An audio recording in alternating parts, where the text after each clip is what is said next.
Un ratito.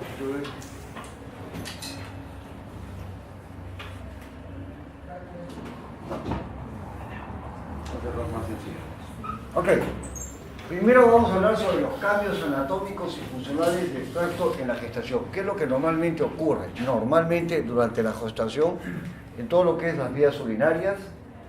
Después vamos a hablar de los cambios hemodinámicos y renales durante la gestación normal. Y finalmente vamos a hablar de la hipertensión arterial durante la gestación. ¿Y por qué primero eso? Porque eso es importante para ver lo de la hipertensión finalmente. Primer punto, cambios anatómicos y funcionales. ¿Qué es lo que ocurre desde el punto de vista renal en las mujeres que salen gestando? Primero, los riñones aumentan aproximadamente 1 centímetro. Primero, de longitud. Y 30% de volumen debido a mayor volumen tanto vascular como del sistema. Colector e hipertrofia. Estos cambios se revierten a la semana del parto. ¿De acuerdo?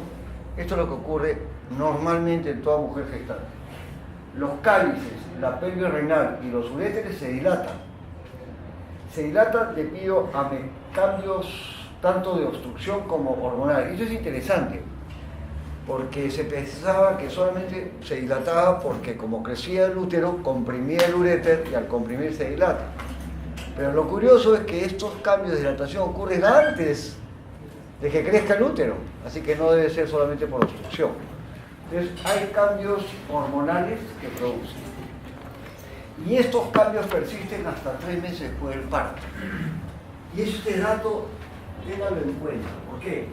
Porque si quieren evaluar a un paciente desde el punto de vista de las vías urinarias, como sea el ureter, está dilatado o no,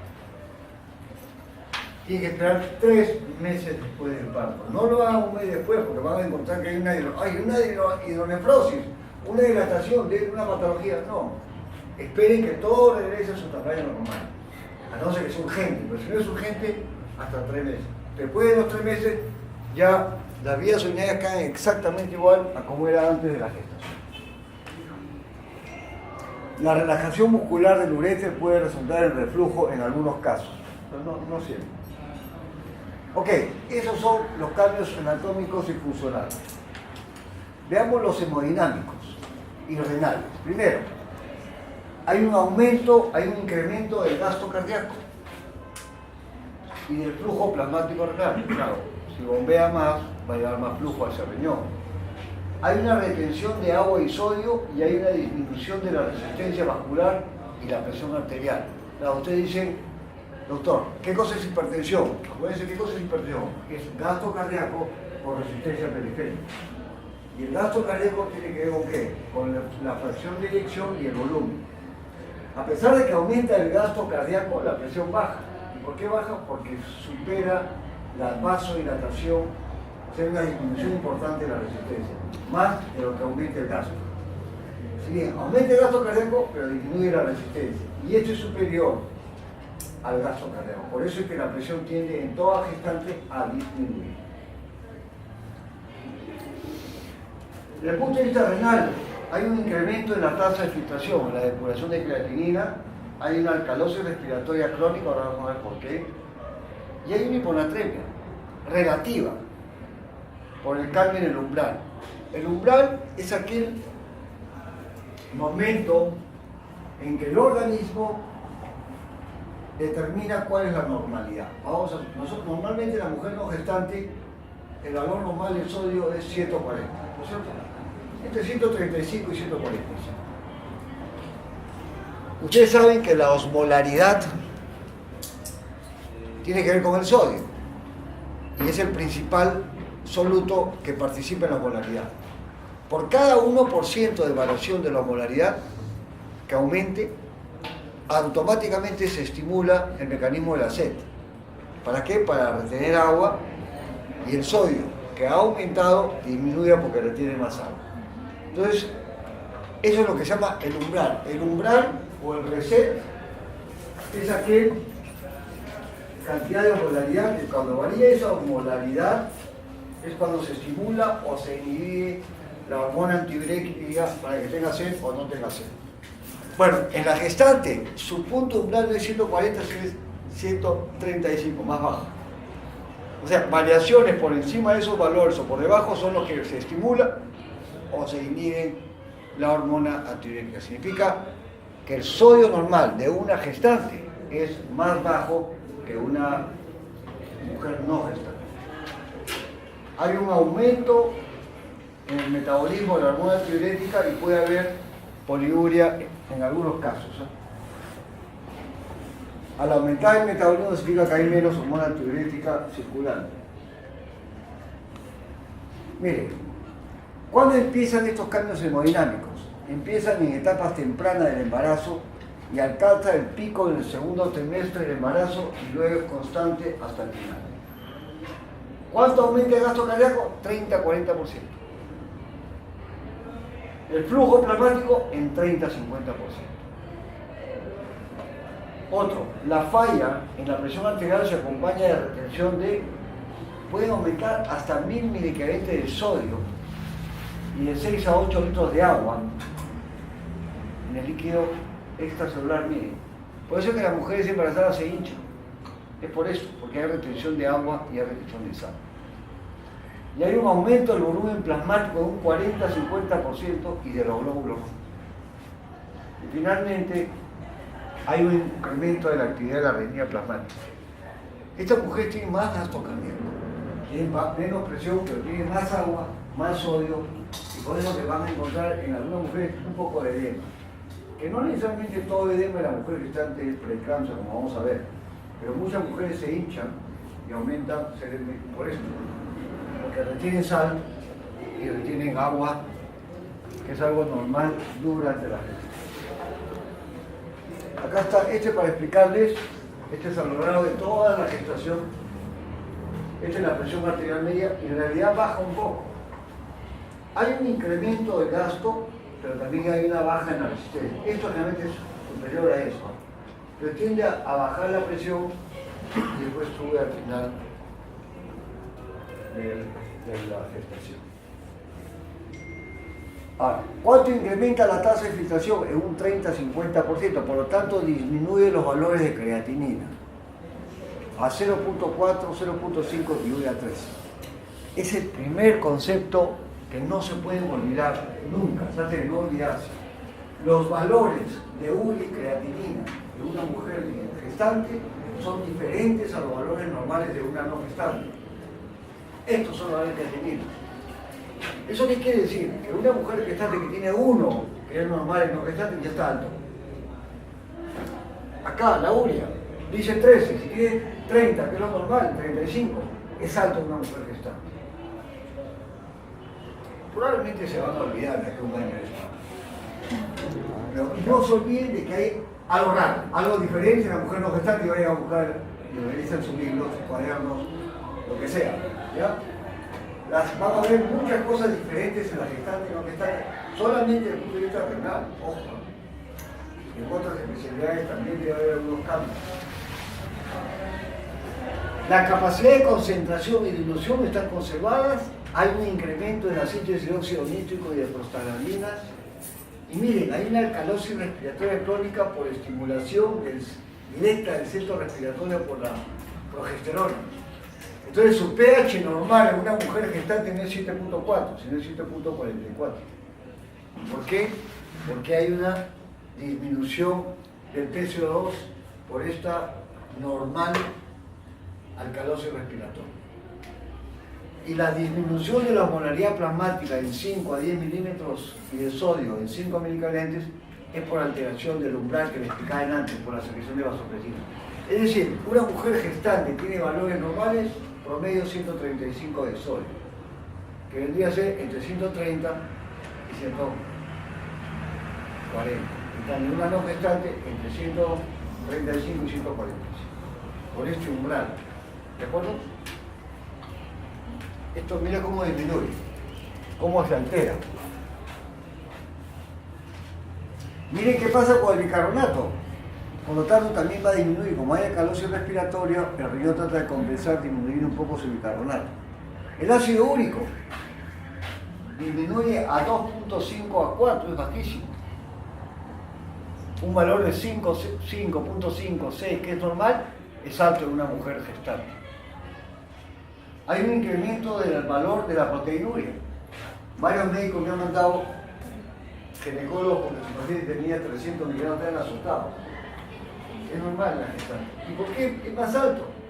Porque hay más filtración glomerular, aumenta la tasa de filtración, o sea, van a filtrar algunas proteínas de muy bajo peso glomerular. O sea, hasta 300 miligramos al día resulta proteinuria normal. Disminuye la concentración de calcio y el calcio iónico es normal y hay una disminución de la albúmina séptica. ¿Okay? Todo esto es normal. Muy bien, ya saben, hay cambios anatómicos, funcionales y hemodinámicas y renales durante la gestación. Los valores de laboratorio son diferentes en la gestación que en la no gestación y también hay cambios físicos de las vías urinarias durante la gestación. Ahora veamos hipertensión arterial. Hay 4 posibilidades cuando encontramos hipertensión en una mujer que está gestando. Una que tenga una preeclampsia, otra que sea una hipertensión crónica, otra que sea una hipertensión crónica con preeclampsia y finalmente la hipertensión gestacional o transitoria. Vamos a hablar sobre ellas para que ustedes sepan diferenciarlas una de la otra de una mujer gestante. Primero, ¿cuál es en general la incidencia de hipertensión durante la gestación? Dice que se presenta en el 12 al 22% de los embarazos. La preeclampsia ocurre en el 3 al 14% de los embarazos y el 10% de los casos antes de las 34 semanas. La hipertensión crónica ocurre en el 3% de los embarazos, la gestacional en el 6 a 8% y la enfermedad, la hipertensión es leve en el 55%. ¿Saben cuál es la mujer? A ver, ¿en quién creen que dirían esta mujer es una hipertensa crónica y no es una preeclampsia?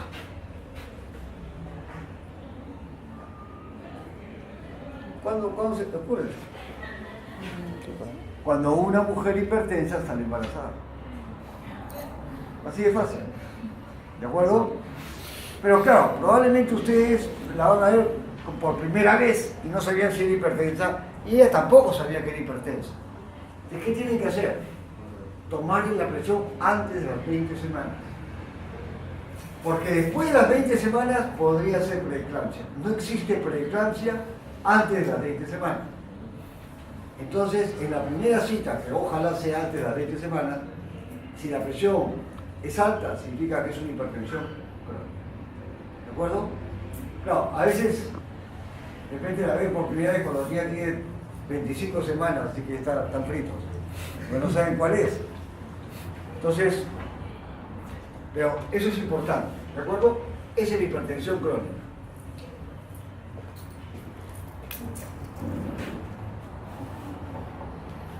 Ok, vamos a hablar un poco de la preeclampsia, con la fisiopatología, con todo eso. Primero, ¿cuáles son las características de una mujer con preeclampsia? Primero, que hay hipertensión. Segundo, proteinuria, edemas, alteración de la función hepática y alteración de la coagulación. Hasta hace unos años, todo esto generalmente estaba presente. Bueno, la literatura está hablando de casos de pacientes que tienen preeclampsia y no todos tienen proteinuria. Y ese es un problema. Porque una mujer gestante que no tenga proteinuria y tenga solamente hipertensión, no sabe si es una preeclampsia o una cosa que se llama gestacional o transitoria, que vamos a ver que no va con proteinuria. Así que, pero generalmente, para que, como concepto, casi todas tienen proteinuria. Hay alteración de la función hepática y hay una alteración en la coagulación en esta mujer. ¿Qué cosa es la preeclampsia? Es una enfermedad hipertensiva inducida por la gestación. ¿Ustedes saben lo que es una mola hidatiforme? ¿Han escuchado hablar? Una mola hidatiforme. Es como un tumor de la placenta. ¿Puede haber preeclampsia en una persona con mole latiforme? O sea, la pregunta va, ¿es la placenta o es el producto, el bebé, el causante de la preeclampsia? La mola y latiforme sí puede producir preeclampsia. Eso te dice que el problema no está en el producto del bebé, sino en la placenta. ¿De acuerdo? Por ahí ya sabemos que la preeclampsia es un problema de la placenta, no del bebé, porque la mola puede producir preeclampsia. Es más común en mujeres nulíparas que recién salen embarazadas. Se presenta después de las 20 semanas, no se olviden esa fecha, 20 semanas, y se resuelve a las 2-6 semanas postparto. La causa no se conoce, pero algo vamos a hablar cómo es eso. ¿Y a qué hora nos afecta? Al cerebro, al hígado, riñón, los vasos sanguíneos y la placenta, por supuesto. Hay un problema en la placenta.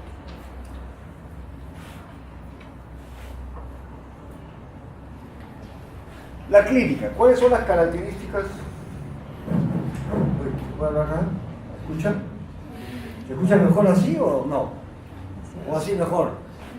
Escucha lo de atrás, ¿no? Ya. Mejor así. Estas son las características clínicas. Cefalea, alteraciones visuales por la hipertensión, dolor en el epigastrio.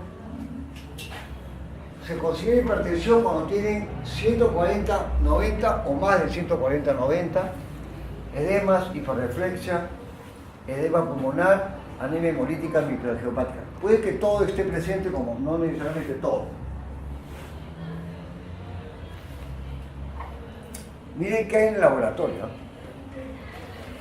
La tasa de filtración del flujo plasmático renal disminuye en un 25%. En otras palabras, se puede elevar la creatinina a 1 o 1.2. Eso ya no es normal en la vida, es alto. La proteinuria, más de 300 miligramos al día. El ácido úrico, más de 5.5 o 6. Es frecuente la hipocalciuria y algunos hacen anemia, trombocitopenia, elevación de las transaminasas y DHL, que es la deshidrogenasa láctica, se eleva. Vamos a hablar después de que este síndrome, que es el síndrome de HELP, que pueden haber escuchado, de mujer embarazada, que es una cosa muy seria. Esto es cuando la cosa es muy seria. Ya saben, puede subir la urea de creatinina, puede haber proteinuria, elevación de ácido úrico, hipocalciuria y puede haber problemas de anemia, trombocitopenia, transaminasas elevadas y DHL elevado. Cuando la preeclampsia es más severa, ya hay trastornos neurológicos, puede haber visión borrosa, alteración del estado de conciencia, dolor de cabeza, hay dolor en el epigastro por distensión de la cápsula con elevación de transaminasas, ya la presión es mayor de 160 por 110, las plaquetas están menos de 100.000, la proteinuria es más de 5 gramos, oliguria menos de 500 mililitros al día, puede haber retardo del crecimiento fetal, edema pulmonar o accidente cerebrovascular. Estas ya son características de una preeclampsia severa. La presión más alta, más proteinuria y con todas las complicaciones que están en la diapositiva. Factores de riesgo. ¿Quiénes son las personas que estén más susceptibles de desarrollar preeclampsia? Primípara, multípara. Hay una cosa interesante. Si una persona, una mujer por ejemplo, se casa y tiene un hijo, se comporta por primera como una nulípara. Dice que cuando la persona ha dejado de tener bebé por 10 años, más de 10 años, y tiene una nueva pareja, se comporta exactamente como una nulípara, tiene el mismo riesgo de desarrollar una preeclampsia que aquella persona, que la misma persona que tuvo su primera pareja o relación con el primer esposo. O sea, más de 10 años se comporta como una nulípara, o sea, tiene el mismo chance para desarrollar estos problemas. Hipertenso, diabetes, enfermedad renal preexistente, gestación gemelar, síndrome antifosfolipídico, mola y datiforme, mayor de 35 años e historia familiar. Si hay alguien en la familia con preeclampsia, tiene mucho más chance de aquel que no tiene familia que haya tenido preeclampsia. Estos son los factores de riesgo que hay que considerar. Bueno, estos son lo mismo. ¿Qué es lo que hay?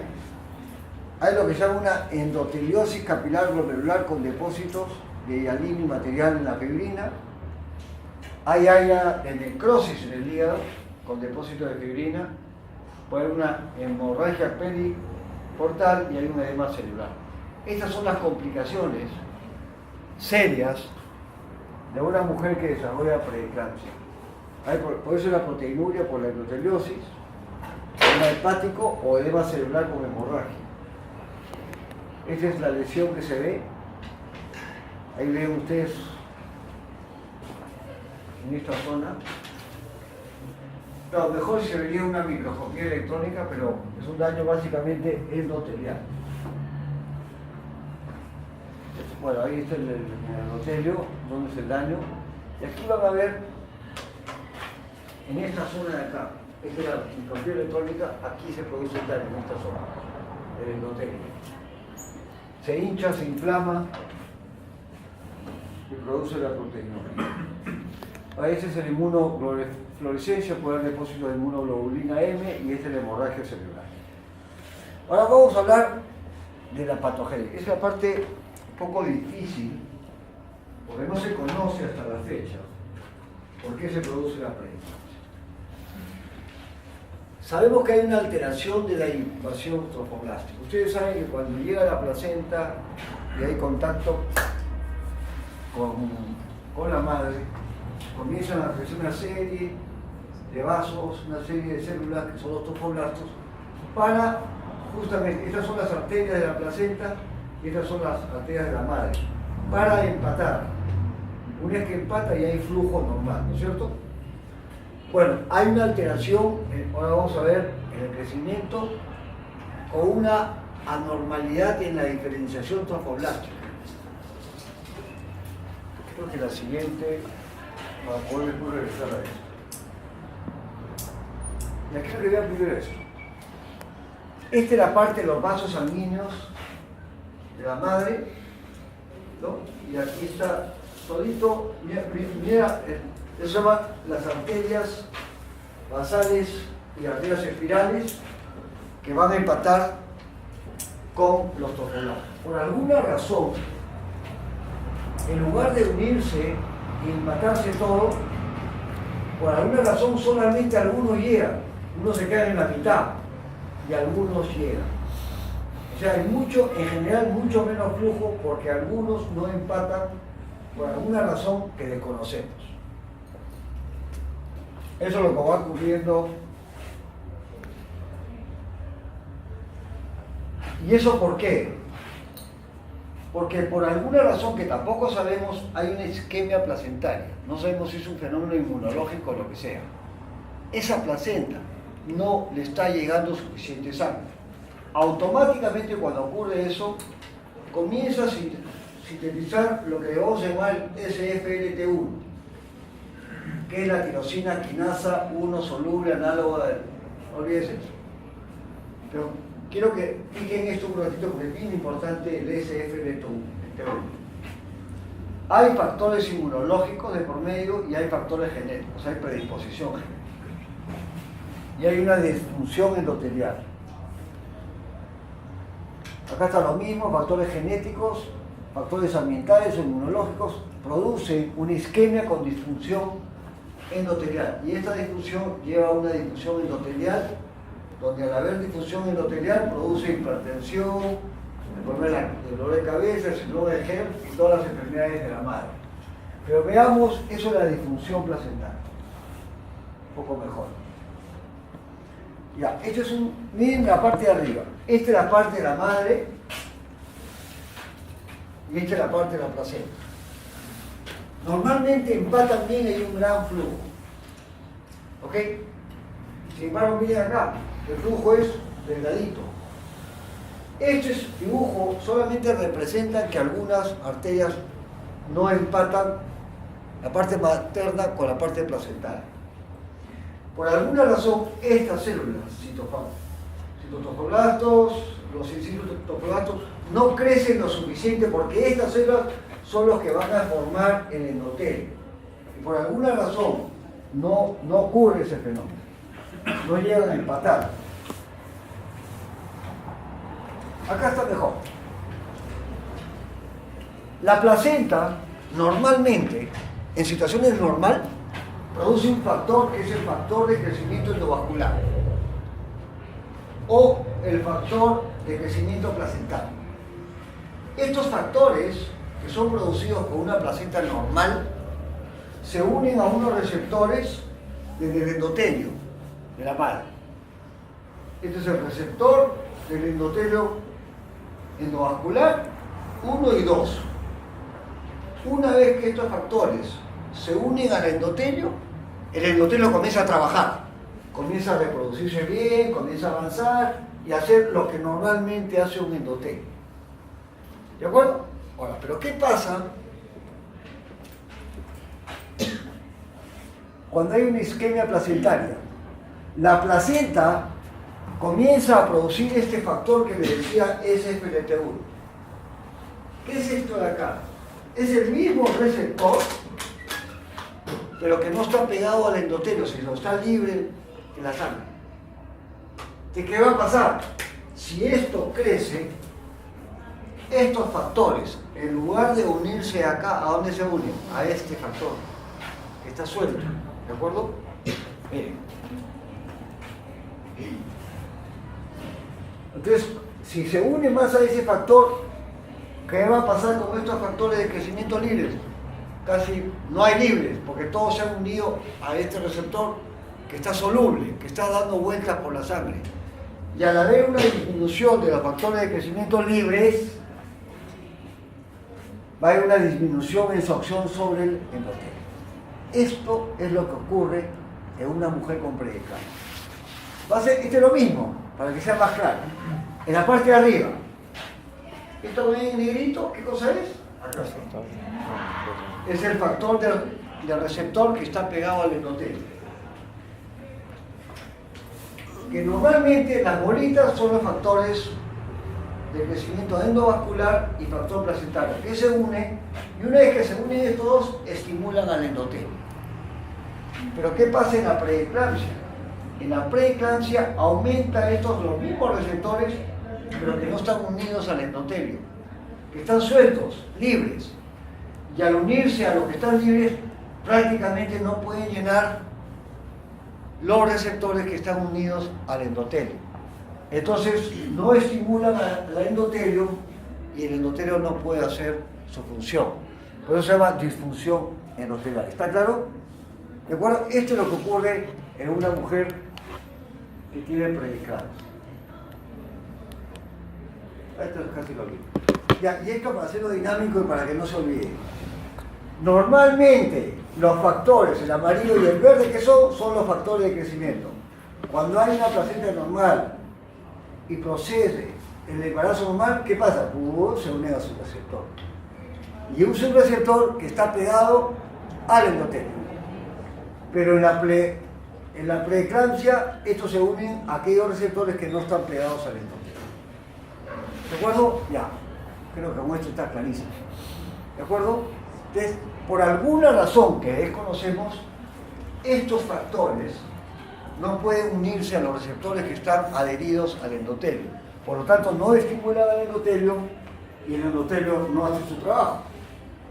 Ahora, en los últimos años ha aparecido otro producto, ya no es solamente el factor de crecimiento endovascular,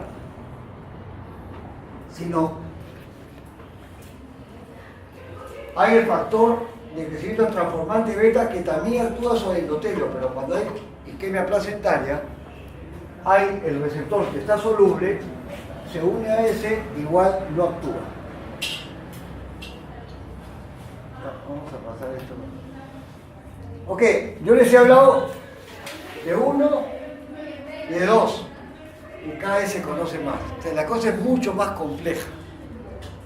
Lo que sabemos entonces por el momento es que por alguna razón hay una isquemia placentaria. Y al haber isquemia placentaria comienza a haber en la sangre una serie de receptores solubles y libres para que todos los factores que normalmente producen la placenta se unen a ellos y ninguno de los factores que se unen están pegados o los receptores pegados al endotelio van a funcionar.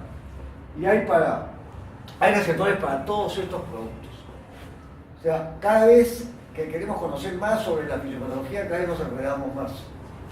Cada vez hay más conocimiento.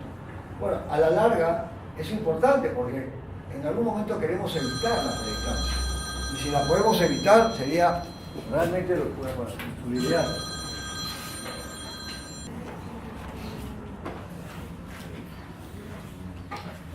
Ok, eso es solamente para decirles que a medida que corre el embarazo en la preeclampsia, aumenta este factor que les decía libre, no el unido al endotelio, sino el libre. Miren ustedes acá, con respecto a los factores de crecimiento libres, están disminuidos en la preeclampsia porque están unidos a los que están en el soluble. En conclusión, hay una ausencia de una remodelación de los espirales, hay una hipoperfusión placentaria, hay un aumento del receptor soluble, por lo tanto hay una disminución de los factores de crecimiento libres y por lo tanto no se unen al endotelio y hay una disfunción endotelial.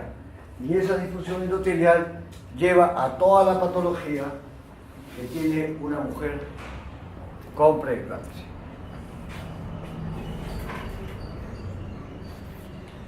¿Cuál es el tratamiento? Una de las cosas que siempre, una vez me pasó, una mujer, por ejemplo, que tiene enfermedad renal crónica, porque no es clase para eso, los pacientes que salen gestando pueden agravar la función renal. Yo tengo una paciente que tenía lupus con daño renal. Y a la placenta le dije, recién se había casado, tendría 38 años creo. Le dije, no se te ocurra salir embarazada. Bueno, como todas las mujeres cuando le dices algo, lo hacen al revés. ¿Para qué le dije? Salió embarazada. Si no hubiera hecho nada, probablemente nunca hubiera salido embarazada. Por supuesto me asusté, porque una mujer con 2 o 3 creatinina lúpica gestando es un riesgo altísimo para ella y para el producto. Así que la tuvimos que vigilar con el ginecólogo y esta mujer más o menos a la 8ª semana comenzó a hacer hipertensión cada vez, un poquito más, tenía 20 semanas, sí, 20 semanas. Comenzó a hacer hipertensión, cada vez más seria. Y esta hipertensión la llevó a tal magnitud que decía, si yo saco al bebé se va a morir de todas maneras. Pero tenía que saber porque esta mujer me hizo GEM, una complicación que vamos a ver ahora. Bueno, tuvimos que sacar el producto y el producto, ¿no? El tamaño era más chico que mi cuarto. Pesaba creo que 470 gramos. Hasta ahora yo nunca había escuchado que alguien se salvara con 470.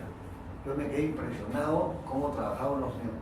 Imagínense ponerle un catéter, una aguja a un bebé que tiene el tamaño de todo su cuerpo más chico que una cuarta. Así. Usaron, por supuesto, lentes de lector. Duró una semana y se murió. Y esta mujer me hizo una complicación que casi se queda sin riñones. Por supuesto, no le dije, pero se le cerraron todo. Porque si no podía salir embarazada otra vez, si es que vivía, porque no sabíamos si iba a vivir. Bueno, lo bonito es que ahora tiene 2 hijos adoptados y ya son más grandes. Ese es uno de los problemas cuando una mujer que tiene enfermedad renal y sale embarazada. Se puede agravar su función renal y los chicos pueden tener problemas. ¿Ya? Bueno, ¿cuál es el tratamiento de una preeclampsia? Dieta con sal normal. Ojo, es sal normal. La que le da un abajo en sal es las mujeres embarazadas que son hipertensión crónica. pero no las que tienen preeclampsia. ¿Por qué? Porque acuérdense que la hipertensión, hay una vasoconstricción en todas estas mujeres. En estas hay un aumento de angiotensina por la difusión endotelial, y esta difusión hace que todo está una hipertensión no por volumen, sino por vasoconstricción. Por lo tanto, no le puedes quitar la sal, al contrario, le vas a agravar el problema. La dieta es con sal normal. Reposo mejora la perfusión útero-placentaria, posición en decúbito lateral generalmente izquierda mejora, y estos son los antihipertensivos que hay que utilizar. Hidralacina, bloqueadores beta-adrenérgicos como la betalol, atenolol, propanolol, bloqueadores de los canales de calcio, metildopa y nitrocruceno. No hay que usar ningún inhibidor del sistema en renina-angiotensina, ni los inhibidores de la enzima convertidora, ni los BRAFs, que son los bloqueadores de los receptores. Está prohibido de gestación. Pero esto sí puedes utilizar. Usamos mucho los canales de calcio, usamos la metildopa, y también se puede utilizar esto que está acá. El sulfato de magnesio es para prevenir la eclampsia en una mujer con preeclampsia. Hay que hacer un monitoreo materno-fetal. El parto es el tratamiento definitivo. Y la prevención es que algunos que tienen mayor riesgo de preeclampsia pueden tomar aspirina, y se ha visto que en algunos se evita el desarrollo. Estas mujeres que ustedes diagnostican preeclampsia tienen que seguirlas muy de cerca, porque ¿cuándo decides que la mujer dé a luz teniendo preeclampsia? El primer concepto que tienen que tener es ¿dónde está mejor el bebé? ¿En la barriga o en una incubadora? Cuando ustedes se den cuenta que está mejor en una incubadora que en la barriga de la mamá, saquen. ¿De acuerdo? Porque hay momentos en estas enfermedades de gestantes donde decides quién vive, la mamá o el producto. Por supuesto, el papá, ¿qué va a decir? La mamá. Y la mamá va a decir el producto. Y el médico, los dos. ¿No es cierto? Entonces tú tienes que buscar el momento adecuado para cuándo decidir. Y cada caso es individual. Hay guías que nos orientan, pero yo creo que cada caso tiene que ser individual. Esta mujer, por ejemplo, que tuvo que sacar el bebé, yo le dije que ya salió embarazada, ya era inevitable. Ella quería seguir esperando. Pero cuando la mujer me hizo un síndrome de Hell y no sacó al bebé, se va a morir. Y hablar, pues, porque esta mujer, lo que pasó después, pudo tener 2 hijos, claro, adoptado, pero pudo tener 2 hijos. Yo sé que eso me hablaba una vida, pero yo no podía sacar al bebé. Y solamente ya cuando vi que el riesgo era para la madre, recién lo sacamos. O sea, hay momentos que son bien difíciles para decidir en qué momento haces eso. Bueno, ese es más o menos el tratamiento.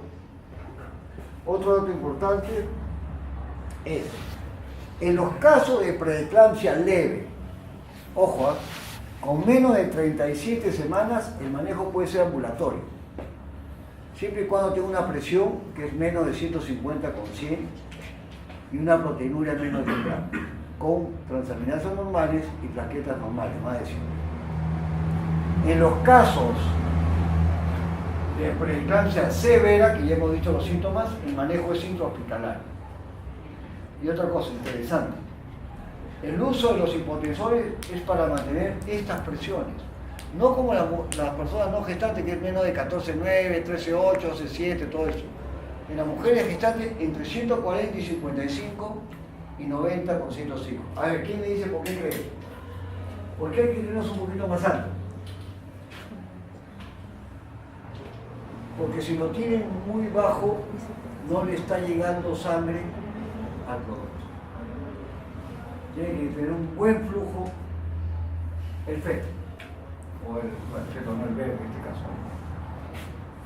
No hay que tenerlo muy bajo ni muy alto, porque lo tienes muy alto hacen hemorragia, y muy bajo no está perfundiendo ese bebé. Y esos son los valores que hay que mantener. Son un poco más altos que las mujeres no gestantes. Miren ustedes, en gestantes con preeclampsia severa, con menos de 34 semanas el uso de corticoides. ¿Para qué? Para que el pulmón evolucione mucho más rápido, porque en cualquier momento van a tener que sacar el bebé. ¿En qué casos el parto es inminente? O sea, sí o sí, no hay lugar a discusión. Uno, cuando es una preeclampsia severa, más de 34 semanas. Cuando hay eclampsia inminente, o sea, a convulsiones. Cuando hay una disfunción multiorgánica o cuando hay un severo retardo en el crecimiento fetal. Hoy en día tenemos un monitor fetal de toda embarazada, gestante con preeclampsia. Hay un monitor y apenas vemos que hay un sufrimiento, hay que sacarlo. ¿De acuerdo? O sea, hay criterios de acuerdo al feto y hay criterios de acuerdo a la madre, donde hay que decidir, ya sea parto, generalmente son un cesárea. Complicaciones. Puede haber cefalea, hiperreflexia, mioclonus, hasta convulsiones que ya eclampsia. Después el síndrome de HERP. El síndrome de HERP es una complicación que se ocurre en el 10 o 20% de los pacientes con preeclampsia. Es H, hemólisis, EN es elevación de las transaminasas y LP es bajo de plaquetas, luego plaquetas, trombocitopenia. ¿Qué es lo que me dice mi paciente? Prematuridad, retardo de crecimiento y muerte fetal.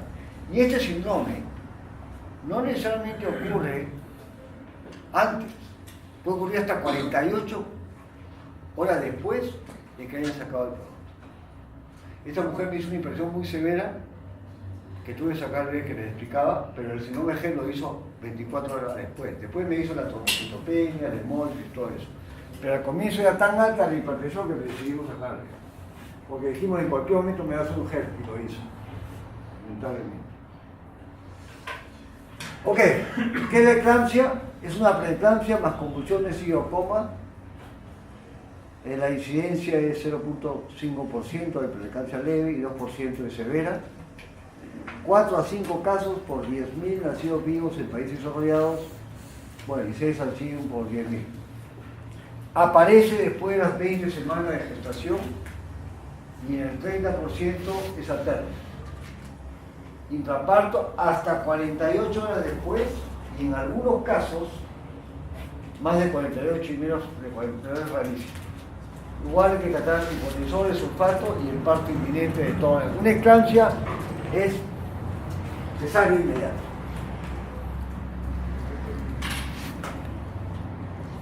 Y esta es la última. ¿Qué cosa es la hipertensión crónica? Es una hipertensión preexistente, primaria o secundaria, es decir, aparece en el primer trimestre de la gestación antes de las 20 semanas. Normalmente cuando una mujer sale embarazada, la gran mayoría nunca se tomó la presión arterial. ¿De acuerdo? Yo creo que deberían de tomar. Toda mujer que ya quiere dar, está casada o quiere tener hijos, tómense la presión arterial. Ustedes cuando quieran tener hijos, yo la recomiendo. Tómense una vez o dos veces. Sentadita, cómoda, con el brazo estirado, en una mesa, tómense 3 veces y apunten ese número. Cuando sale embarazada, ese es su bastante y puede ayudar. ¿De acuerdo? Y a veces hay gente que tiene presión alta y ni siquiera se da cuenta porque no tiene síntomas. Esta aparece en el primer trimestre de la gestación antes de las 20 semanas o persiste después de las 12 semanas postparto. Estas que tienen hipertensión renal tienen un riesgo de desarrollar la preeclampsia con proteinuria. Hay un incremento en el riesgo de desprendimiento de la placenta, puede haber retardo en el crecimiento fetal y mortalidad perinatal, por eso hay que controlar bien la presión.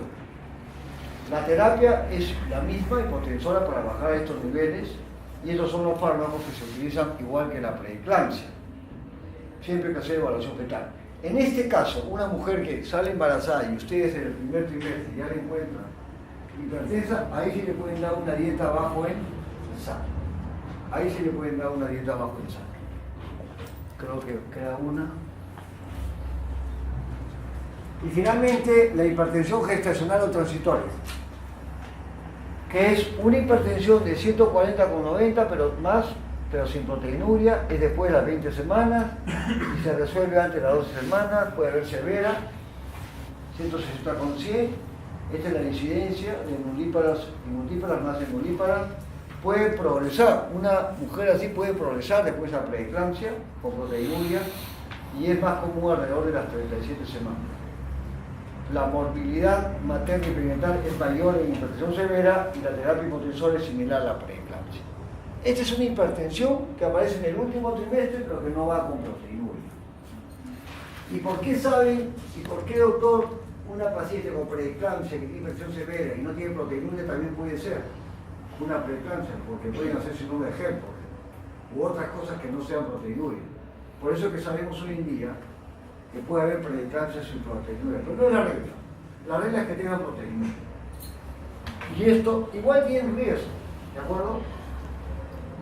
Por eso que las mujeres gestantes siempre tienen que estar controlándose la presión arterial de la primera cita hasta el final.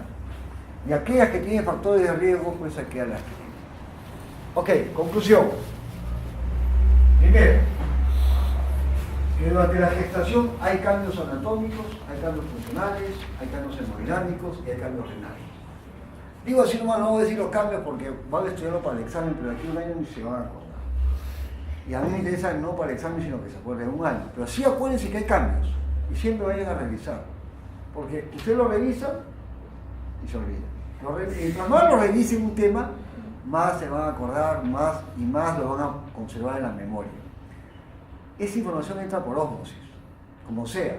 Así la medicina es repetición, hasta que va quedando. Y una vez que va quedando, lo van perfeccionando, van conociendo más, van profundizando más y al final dominan el tema. Pero eso ocurre en muchos años. Pero esto es repetición. Pero acuérdense uno, que durante la gestación hay cambios que generan niveles de laboratorio anormales, que lo revisan cada vez que ven un caso. Y estas mujeres que pueden hacer hipertensión hay que estar constantemente chequeando porque a veces no hacen síntomas de hipertensión. Y cada vez que hagan ya la enfermedad, ya tienen que ver, o la ven ustedes o la ve otro, pero miren todo lo que puede ocurrir en una mujer que está en gestación y hace cualquiera de estos tipos de hipertensión, ya sea es crónica, preeclampsia, eclampsia o gestación. ¿Ok? ¿Preguntas? Porque creo que tiene una clase aquí ahorita. No, ya lo tienen ¿Sí? arriba.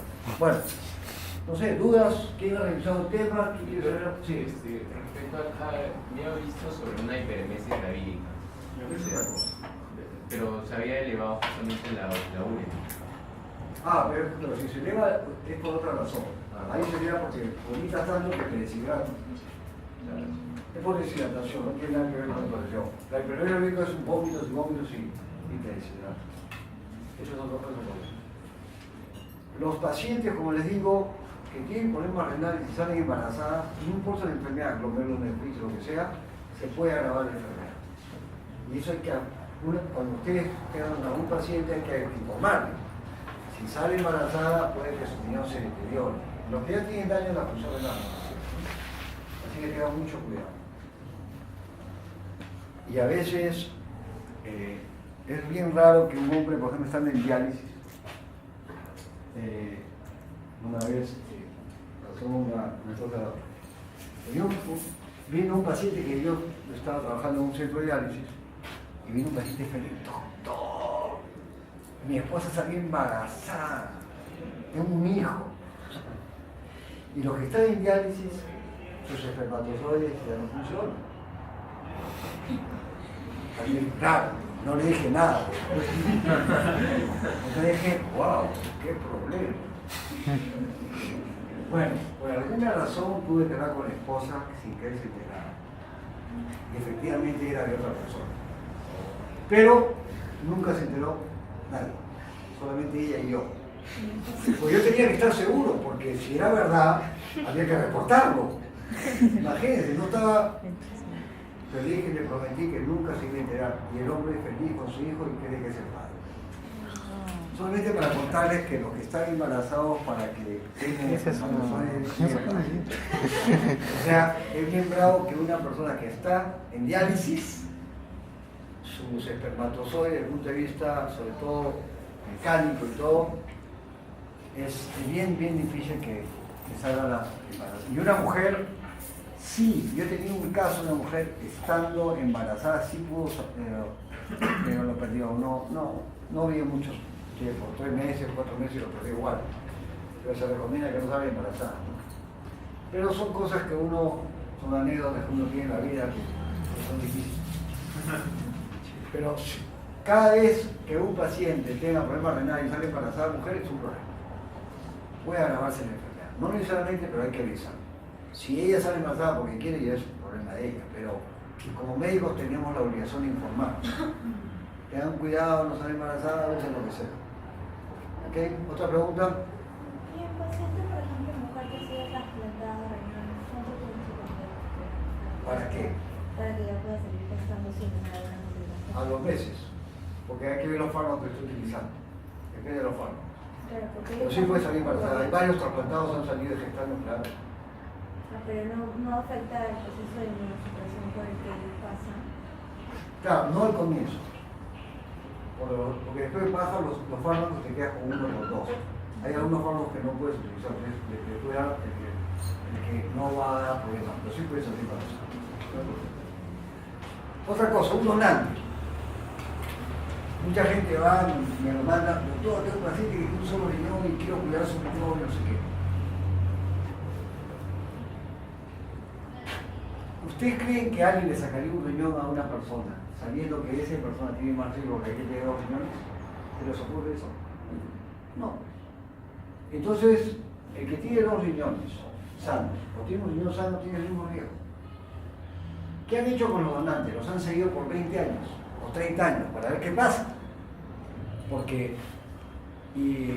tú no le vas a sacar un riñón a una persona para dárselo a otro, sabiendo que esa persona que está donando su riñón tiene riesgo de desarrollar un problema. No va a pasar nada. O sea, tiene el mismo riesgo de enfermedades o lo que sea el que tiene un solo riñón que el que tiene 2 riñones. Es más, hay personas que nacen con un solo riñón y ni siquiera se dan cuenta. Tenía un tío que a los 75 años se dio cuenta que tenía un solo riñón.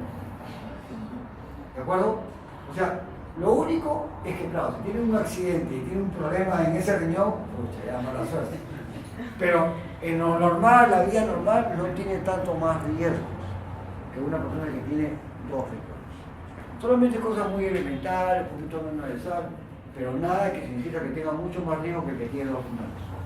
Porque si no, no existirían los donatos. ¿De acuerdo? ¿Qué otra pregunta? Bueno, acabamos. Gracias.